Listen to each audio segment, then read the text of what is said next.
The afternoon sun beat down mercilessly on the concrete outside Central City's main bus terminal. It was one of those sticky summer days when the air felt thick enough to swim through. People moved quickly from one air-conditioned space to another, eager to escape the heat.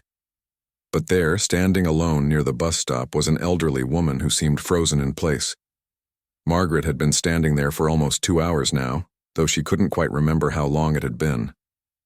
Time seemed to move differently these days, sometimes crawling like molasses, other times racing past her like a speeding train. She clutched her small purse tightly, the expensive leather now damp with perspiration from her trembling hands. Her clothes told a story of wealth and refinement.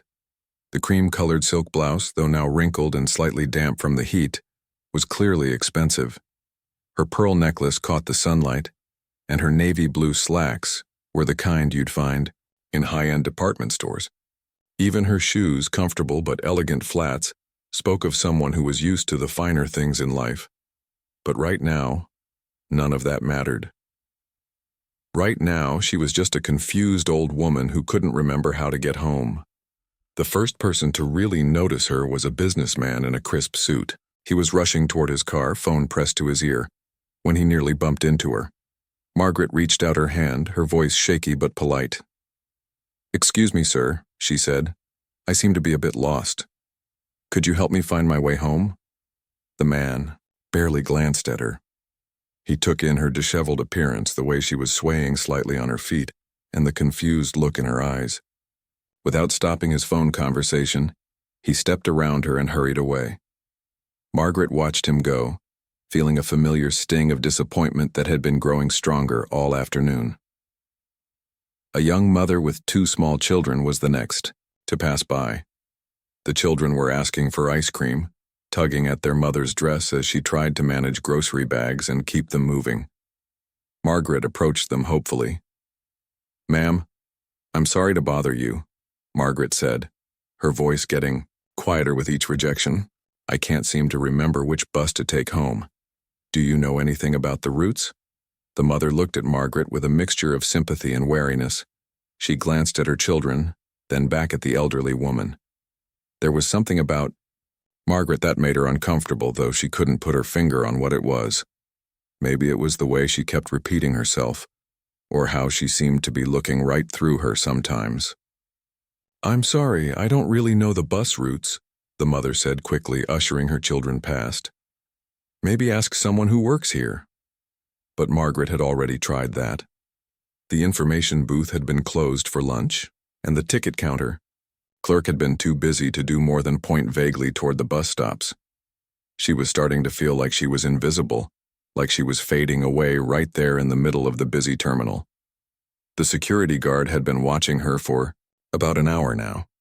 He'd seen plenty of people like her before, or at least he thought he had. Elderly folks who wandered around looking confused, sometimes asking for money, sometimes just taking up space. He figured she was probably homeless, maybe with some mental issues. The expensive clothes didn't fool him. He'd seen plenty of people who dressed up to try to get sympathy or money from passengers. He finally decided to approach her when she started talking to herself, gesturing at things that weren't there. This kind of behavior made other passengers nervous, and his job was to keep the terminal running smoothly.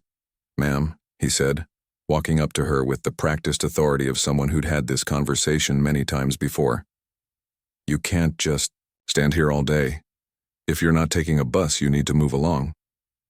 Margaret looked up at him with eyes that seemed to clear for a moment. "Oh, but I am taking a bus," she said. "I just can't remember which one. I live in the house with the gardens. You know, the big white house with all the roses. My daughter planted them last spring, or maybe it was the spring before. Time gets so confusing sometimes." The security guard sighed. He'd heard similar stories before. "Look, lady, I don't know about any gardens or houses. If you don't have a ticket and you don't know where you're going, you can't stay here. There's a shelter about 6 blocks down if you need somewhere to go." "A shelter?"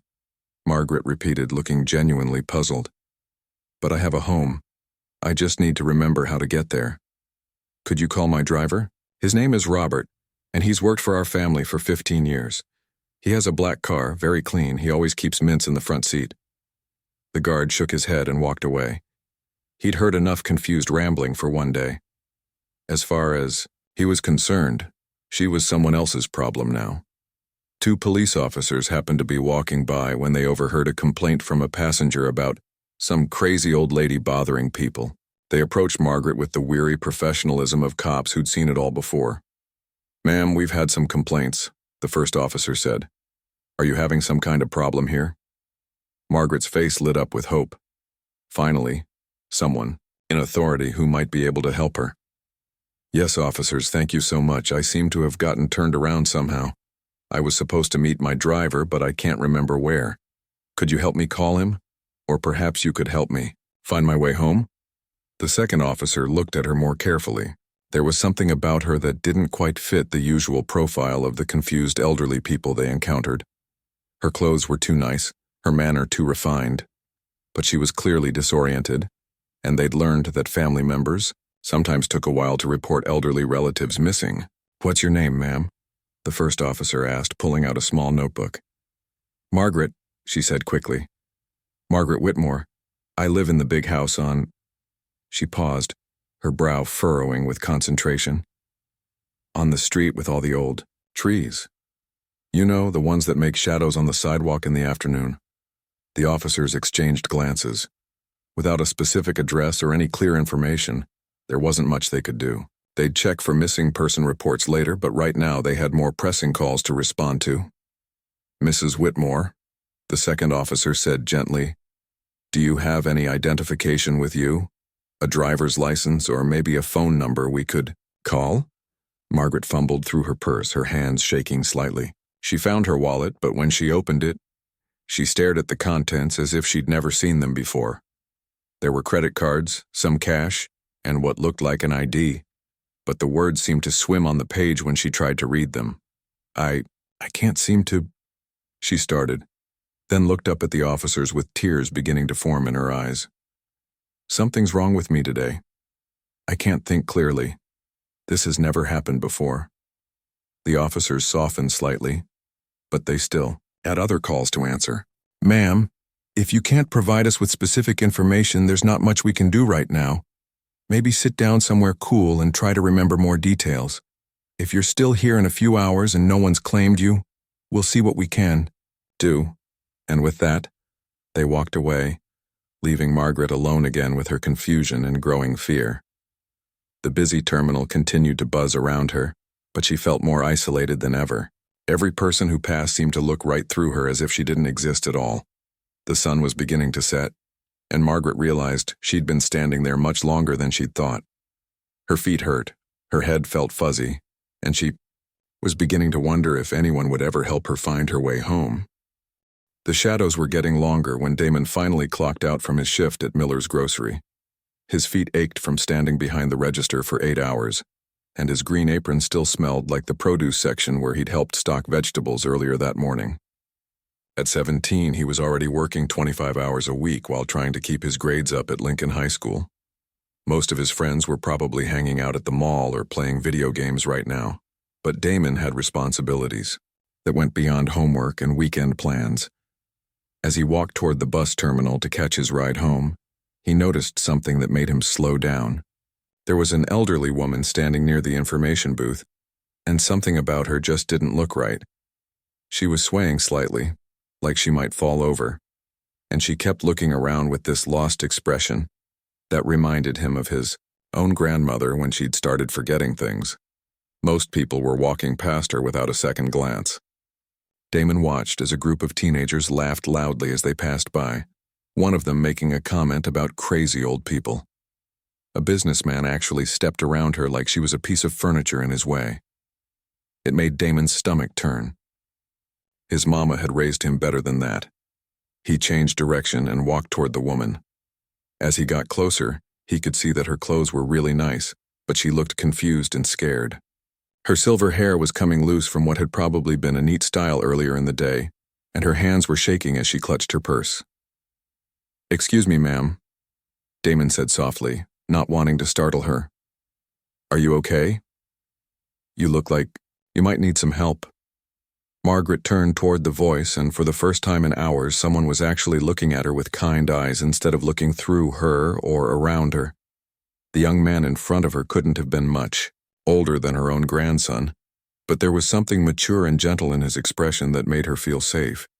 "Oh," she said, her voice barely above a whisper. "Oh, thank you for asking. I seem to have gotten myself into quite a pickle.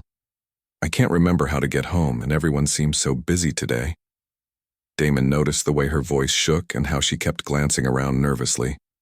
He also noticed that despite her confusion, she spoke with the kind of refined accent that usually came from expensive schools and good upbringing. This wasn't someone who belonged on the streets. "That's all right, ma'am. These things happen sometimes," he said, trying to keep his voice calm and reassuring. "My name's Damon. What's your name?" "Margaret," she replied, and then seemed to remember her manners despite her confusion.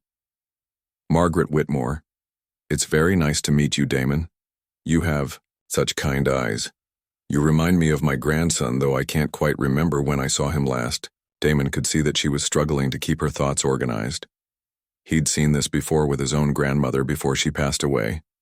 The memory problems, the confusion, the way familiar things suddenly seemed foreign. It was scary for everyone involved, but it was especially frightening for the person going through it. "That's a pretty name, Mrs. Whitmore," he said. "How long have you been standing here?" Margaret looked around as if the answer might be written on one of the walls.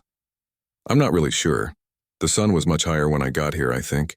I was supposed to meet someone, but I can't remember who. Or maybe I was supposed to go somewhere. Everything seems a bit fuzzy today." Damon glanced at his watch. It was almost 7 in the evening and the terminal was starting to empty out as the evening rush hour ended. If she'd been here since the afternoon, she'd been standing here for hours while people ignored her. "Are you hungry, Mrs. Whitmore, or thirsty? It's been pretty hot today." The question seemed to surprise her, as if she hadn't thought about her physical needs in a while. "You know, I think I might be a little thirsty. And my feet do hurt quite a bit." Damon looked around and spotted a bench near the snack area. "Why don't we sit down for a minute? I'll get you something to drink and we can figure out how to get you home." He gently took her arm, noticing how frail she felt, and guided her to the bench. Margaret sank down with obvious relief, and Damon realized she'd probably been standing there for much longer than she'd admitted. "I'll be right back," he told her. "Don't go anywhere, okay?" He hurried to the vending machine and bought 2 bottles of water with the few dollars he had left from his shift. When he came back, Margaret was sitting with her eyes closed, and for a moment he was worried she might have fallen asleep or worse. But she opened her eyes when she heard his footsteps. "Here you go," he said, opening one of the bottles for her. "Drink this slowly." Margaret took small sips of the water and Damon could see some color returning to her cheeks. "Thank you, dear. You're very thoughtful. Most people today have been in such a hurry." "Can you tell me anything about where you live?" Damon asked, gently. "Maybe the name of your street or what your house looks like." Margaret's face brightened a little. "Oh yes, it's a beautiful house. White with columns in the front like you see in the movies. And the gardens. Oh, the gardens are magnificent. Rose bushes everywhere, and a fountain in the backyard. My late husband loved that fountain. He used to sit by it in the evenings and read his newspaper." She paused, looking thoughtful. "There are iron gates at the front and a long driveway. The mailbox has our name on it in gold letters. Very fancy, my daughter always said. Maybe too fancy, but my husband liked things to look proper." Damon was starting to get a clearer picture. This wasn't just any house she was describing. It sounded like one of those mansions in the wealthy part of town, the kind of place he'd only seen from the outside when his bus route took him through that neighborhood. "That sounds like a beautiful home," he said. "Do you remember what neighborhood it's in? Or maybe the name of a nearby store or landmark?" Margaret closed her eyes, concentrating hard.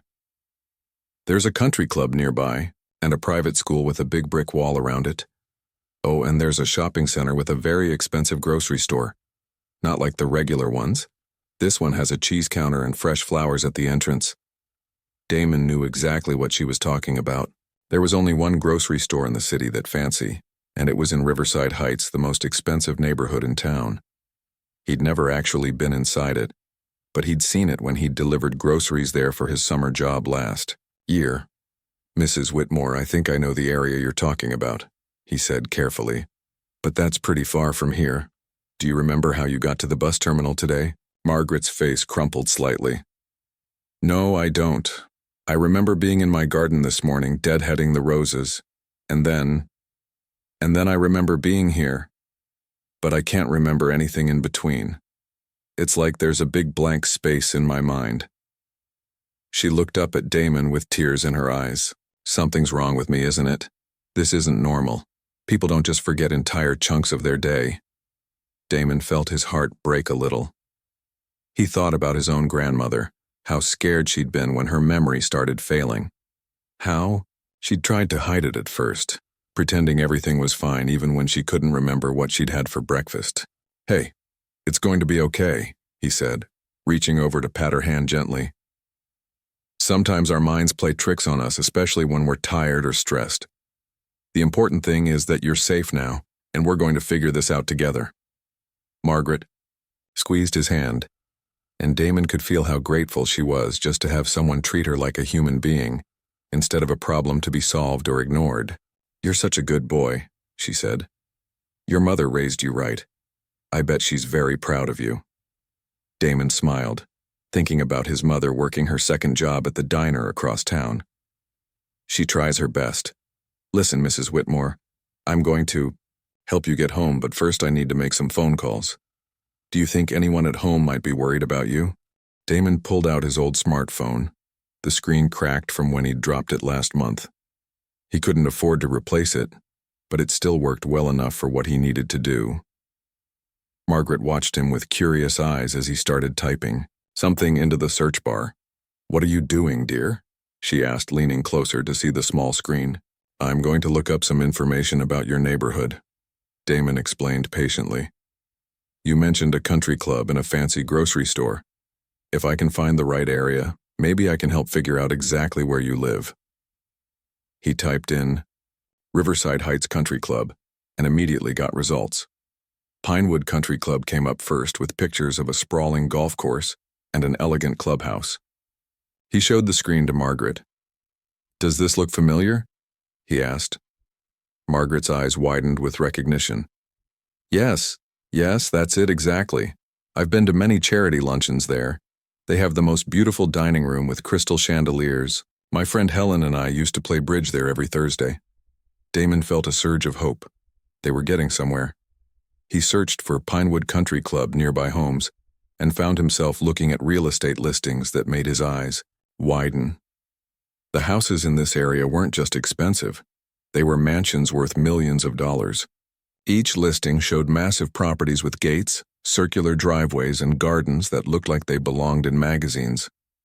"Mrs. Whitmore," he said carefully, "some of these houses are really, really big. Like bigger than most people's entire apartment buildings. Are you sure this is where you live?" Margaret nodded with the first real confidence she'd shown all day. "Oh, yes, dear. The house has been in my family for 30 years. My husband built his business from nothing, and when we finally had enough money, he said we deserved a proper home. He always loved grand things." She paused, her expression growing sad. "He passed away 5 years ago. Heart attack. Very sudden. Since then, it's just been me and my daughter Catherine rattling around in that big old house." Damon continued scrolling through the listings, looking for anything that matched Margaret's description of white columns and iron gates. Then he found it, a property listing from 2 years ago for the Whitmore estate. The photo showed exactly what Margaret had described, a massive white colonial mansion with tall columns, perfectly manicured gardens, and ornate iron gates with the name Whitmore spelled out in gold script. "Is this it?" he asked, turning the phone toward her. Margaret gasped and clapped her hands together. "That's my home. That's exactly it. Oh, you wonderful boy, you found it." But then her expression grew puzzled again. "But why is it on this website? It looks like they're trying to sell it." Damon looked more closely at the listing. It was from 2023 and it said sold in big red letters across the photo. His heart sank a little. Maybe Margaret was more confused than he'd thought. "Mrs. Whitmore," he said gently. "This listing says the house was sold 2 years ago. Are you sure you still live there?" Margaret's face went through several emotions: confusion, fear, and then a kind of stubborn determination. No, that can't be right. I was working in my garden just this morning. I remember the roses. The pink ones by the front gate need to be pruned back." Damon realized that her memory problems might be worse than he'd initially thought, but something about her certainty made him want to dig deeper. He decided to try a different approach. "Okay, let me look up your name instead," he said. "Margaret Whitmore, right?" He typed her name into the search bar, and what came up made him nearly drop his phone. The first result was a news article from just 6 months ago. Local philanthropist: Margaret Whitmore donates $2 million to Children's Hospital. The photo showed an elegant elderly woman cutting a ribbon at what looked like a hospital dedication ceremony. "Mrs. Whitmore," Damon said, his voice barely above a whisper. "Is this you?" Margaret looked at the photo and smiled. "Oh yes, that was such a lovely day.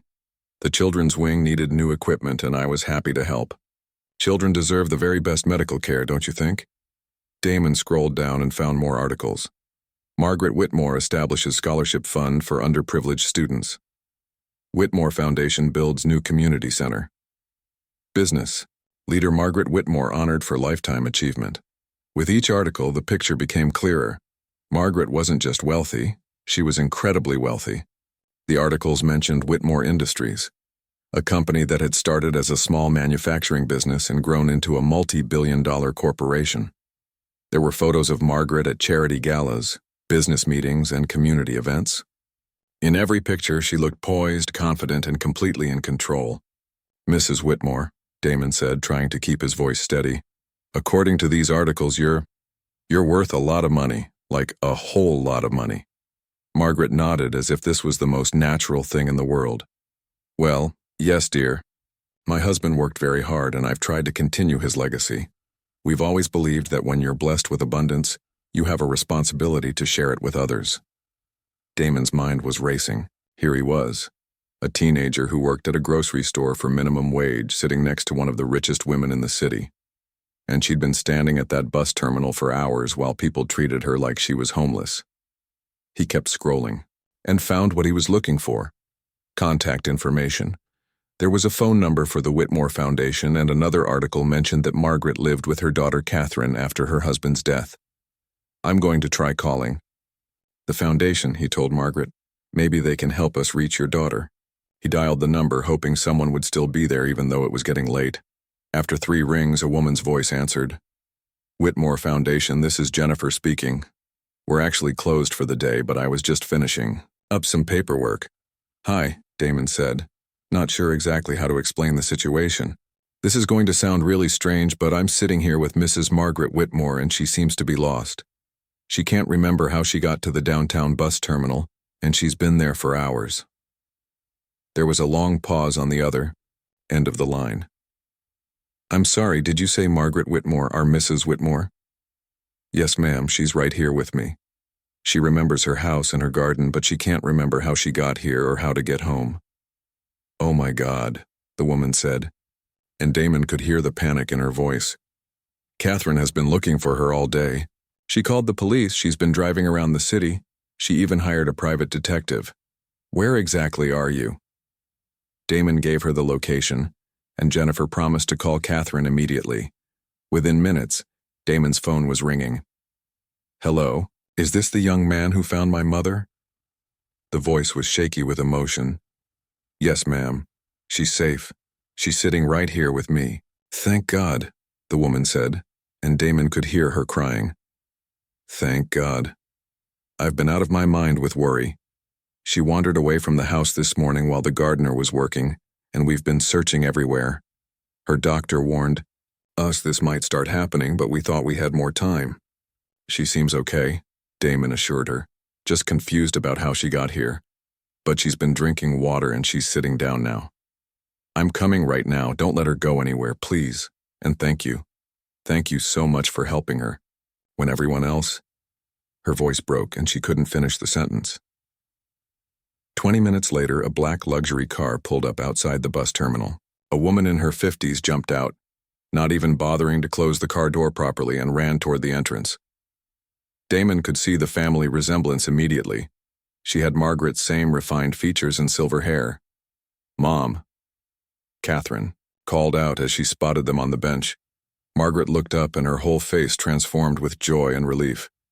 "Catherine, oh sweetheart, there you are. I was beginning to think I'd never see you again." The reunion was emotional. Catherine knelt down and hugged her mother tightly, tears streaming down her face. "Mom, we've been looking for you everywhere. How did you get here? Do you remember?" Margaret looked confused again. I was in the garden, and then, I'm not sure. But this lovely young man helped me. Everyone else was too busy to stop, but he sat with me and found you." Catherine turned to Damon with tears in her eyes. "I don't know how to thank you. My mother has early-stage dementia, and this is the first time she's wandered this far from home.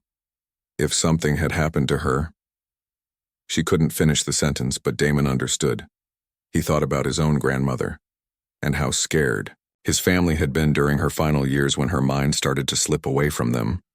Catherine couldn't stop thanking Damon as they helped Margaret into the back seat of the luxury car. The leather seats were soft and cool, and Margaret sank into them with obvious relief. Damon had never been inside a car this expensive before. Everything from the dashboard to the door handles looked like it cost more than his family made in a month. "Please, let me drive you home," Catherine insisted, still wiping tears from her eyes. "It's the least I can do after what you've done for our family." Damon hesitated. His own neighborhood was pretty far from where they were, and honestly, he wasn't sure how Catherine would react when she saw where he lived. The contrast between their worlds was already obvious enough. "That's really kind of you, but I can take the bus," he said. "I don't want to put you out any more than I already have." "Put us out?" Catherine laughed, but it wasn't a mean laugh. It was the kind of laugh people make when they're overwhelmed with emotion. "Young man, you just saved my mother's life. The least we can do is give you a ride home." Margaret, who had been quiet during the drive, suddenly perked up from the back seat. "Catherine, dear, we should invite this nice boy over for dinner. When's the last time we had a proper guest? The dining room table is far too big for just the two of us. Mom, I'm sure he has his own family to get home to," Catherine said gently, glancing at Damon in the rearview mirror. "Actually," Damon said, "my mom won't be home until late tonight. She works 2 jobs, so she doesn't get off from her second shift until around 10. Something in his voice made Catherine look at him more carefully. In the fading daylight, she could see that his clothes, while clean, were worn. His shoes had been repaired more than once, and his backpack looked like it had seen better days. But what struck her most was the maturity in his eyes. This wasn't just any teenager who had helped her mother out of the goodness of his heart. This was someone who understood responsibility and hardship in a way that most kids his age never had to. "What kind of jobs does your mother work?" Margaret asked from the back seat, her voice gentle and interested. "She's a home health aide during the day," Damon explained. "She takes care of elderly folks who need help with things like cooking and cleaning and taking their medicine. And then 3 nights a week, she works at Murphy's Diner downtown. It's not glamorous work, but she says taking care of people is important, no matter how you do it." Margaret nodded approvingly. "Your mother sounds like a wonderful woman. It takes a special person to dedicate their life to caring for others." Catherine pulled the car over to the side of the road and turned around to face Damon. "I need to ask you something, and I want you to be completely honest with me. When you found my mother today, did you know who she was? Did you recognize her from the newspapers or anything like that?" Damon shook his head. "No, ma'am, I had no idea. I just saw someone who looked lost and scared, and I couldn't walk by without trying to help. It wasn't until I started searching online that I found out about all the charity work and everything else." "And even then you stayed with her? Even after you realized she was wealthy?" "Well, yeah," Damon said, looking confused by the question. "I mean, that didn't change anything. She was still lost and confused. Money doesn't make someone less deserving of help, does it?" Catherine felt tears welling up in her eyes again. In the past year, As her mother's condition had become more apparent, she'd seen how differently people treated Margaret when they thought she might be vulnerable. Some people became overly helpful in ways that felt fake, clearly hoping for some kind of reward. Others became dismissive, as if Margaret's confusion somehow made her less worthy of respect. But this young man had simply seen another human being who needed help, and he'd provided it without expecting anything in return. "Damon," Catherine said, "I'd like to learn more about you and your family. Would you be willing to have dinner with us sometime this week? I think my mother would really enjoy getting to know you better." "I'd like that," Margaret chimed in from the back seat. "It gets quite lonely in that big house sometimes, and I have a feeling you have some interesting stories to tell." Over the next hour, as Catherine drove Damon home through the city, the three of them talked like old friends. Damon told them about his job at the grocery store, his plans to study engineering in college if he could save up enough money, and his dream of designing buildings that could help communities thrive. Margaret listened with the kind of attention that made Damon feel like his dreams actually mattered. She asked thoughtful questions about his interests and his goals, and she shared stories about her late husband's journey from a small-town mechanic to a successful businessman. "You know," Margaret said as they pulled into Damon's neighborhood, "my husband always said that the most important thing in business wasn't how much money you made, but how many people you helped along the way. He would have liked you very much." When they reached Damon's apartment building, Catherine looked around at the modest neighborhood with new understanding. The buildings were older and showed their age, but they were well maintained. Small gardens bloomed in front of some units, and children's toys were scattered on porches.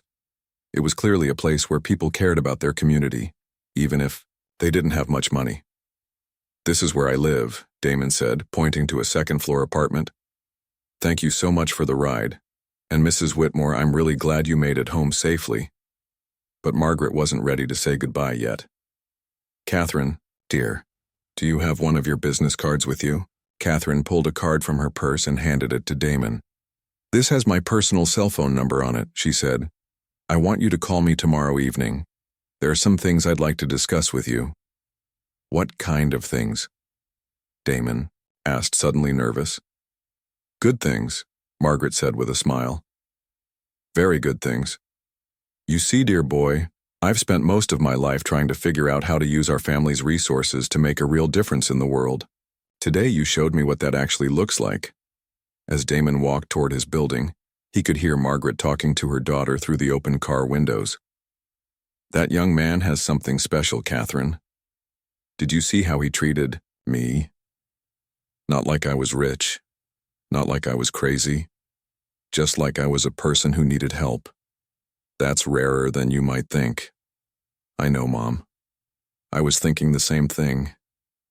His mother is raising him right, working 2 jobs to make ends meet, and he's working too, trying to save money for college. Do you know how many kids his age would have just walked past me today?"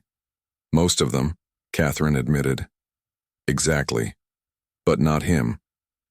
He stopped, he listened, he stayed with me for hours, and he didn't give up until he found a way to get me home. That tells you everything you need to know about his character." Damon could still hear their voices as he climbed the stairs to his apartment. He wasn't sure what tomorrow's phone call would bring, but something told him his life was about to change in ways he couldn't even imagine. Inside his small apartment, he sat down at the kitchen table and looked at Catherine's business card. "The Whitmore Foundation," it said. "Catherine Whitmore, Executive Director." There was a fancy logo and an address in the nicest part of town. He thought about Margaret, standing alone and confused at that bus terminal while dozens of people walked past her without a second glance. He thought about how scared she must have been, and how grateful he was that he'd decided to approach her instead of just minding his own business like everyone else. His phone buzzed with a text message. It was from his mother. "Working late? Tonight, honey. There's leftover soup in the fridge, love you." He texted back. "Love you too, Mom. Had an interesting day.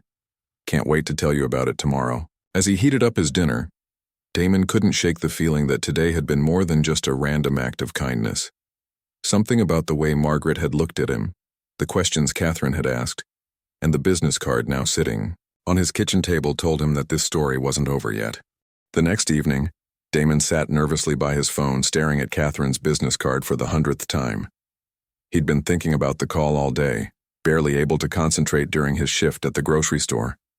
His manager had even asked if he was feeling okay because he seemed so distracted. At exactly 7 o'clock, he dialed the number. "Hello, Damon." Catherine's voice was warm and welcoming. "I was hoping you'd call. How are you feeling today?" "I'm doing well, thank you. How's Mrs. Whitmore? Is she okay after yesterday?" "She's much better, thank you for asking. The doctor says episodes like yesterday might become more frequent as her condition progresses, but knowing that there are people like you in the world makes it a little less scary." Catherine paused, and Damon could hear papers rustling in the background. "Damon, I want to be completely honest with you about why I asked you to call. Yesterday, when I saw how you treated my mother, it reminded me of something my father used to say. He always believed that character shows itself in how people treat others when there's nothing to gain from it." "I was just doing what anyone should do," Damon said quietly. "But that's exactly the point," Catherine replied. "Most people didn't do what you did. My mother stood there for hours, and person after person walked past her. Some even complained about her being there. But you stopped. You sat with her. You gave up your evening to help a complete stranger." Damon shifted uncomfortably in his chair. He'd never been good at accepting praise. "My mother and I have been talking," Catherine continued, "and we'd like to propose something to you. But first, I need to ask you a few questions. Is that okay?" "Sure," Damon said, though his heart was beating faster. "Tell me about your plans after high school. What do you want to do with your life?" Damon took a deep breath. "Well, I want to go to college and study engineering. I've always been interested in how buildings are designed and constructed.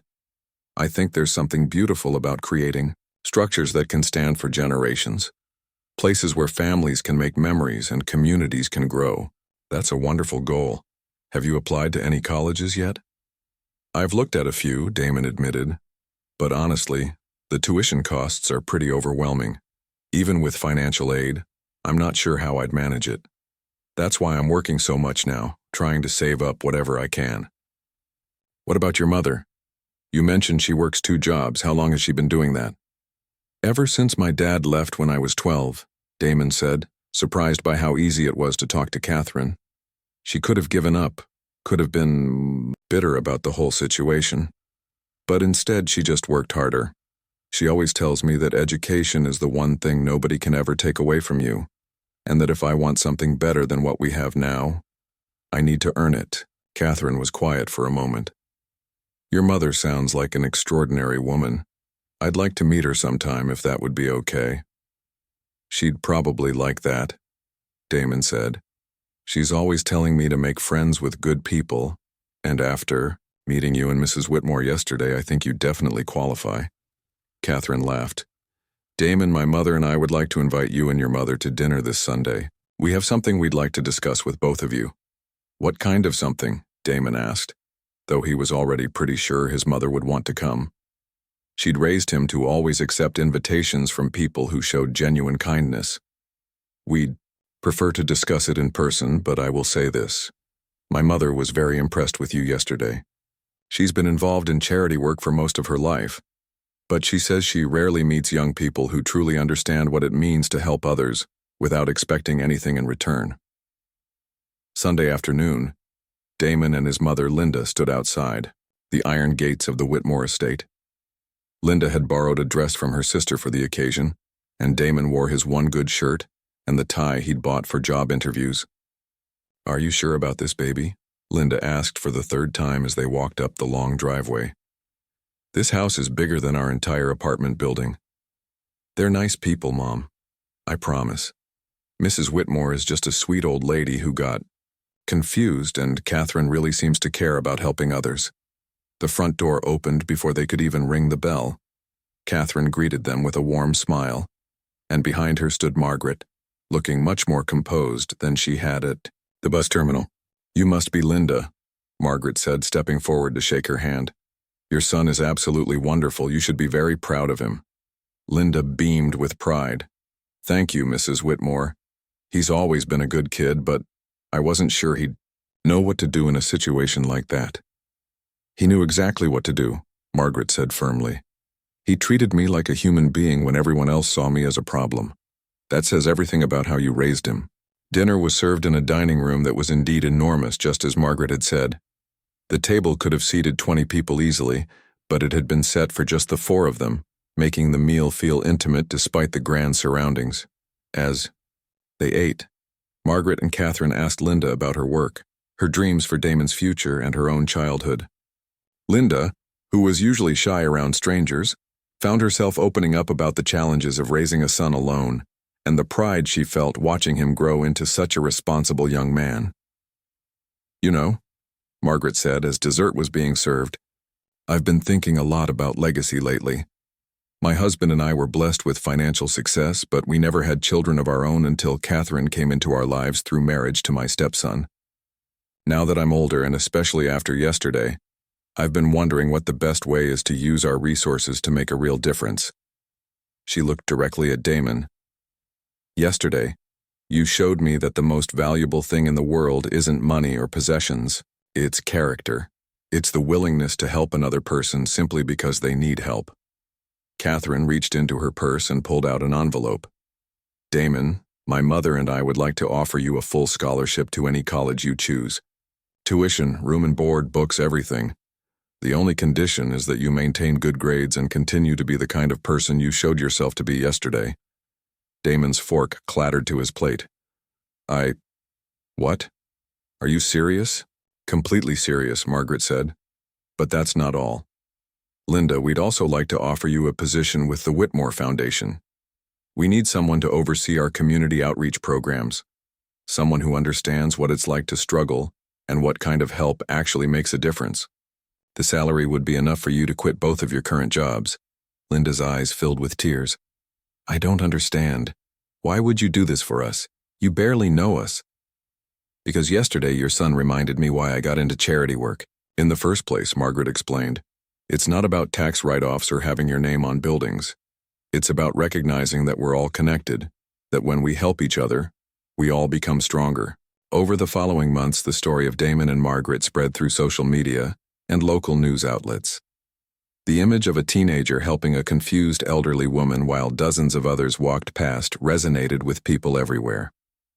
The Whitmore Foundation received hundreds of messages from people sharing their own stories of kindness and asking how they could get involved in helping others. Damon started college that fall, studying engineering just as he'd dreamed. But he also spent time working with the foundation, helping them identify young people in the community who showed the same kind of character he'd displayed that day at the bus terminal. Margaret's memory continued to fade gradually, but she never forgot the young man who had taken her hand when she needed it most. She often told visitors the story of how a teenager had reminded her that the greatest wealth wasn't in bank accounts or stock portfolios, but in the simple human act of caring for one another. Linda thrived in her new role at the foundation, using her experience as someone who had struggled financially to help design programs that actually addressed people's real needs, rather than what wealthy donors thought they needed. And Damon? He learned that sometimes the smallest acts of kindness can change not just one life but many lives, creating ripples of goodness that spread far beyond what any of us can imagine. The day he decided to approach a confused elderly woman at a bus terminal had taught him the most valuable lesson of all, that we all have the power to make a difference, regardless of our age, our background, or how much money we have in our pockets. The only currency that truly matters is compassion, and that's something everyone can afford to give.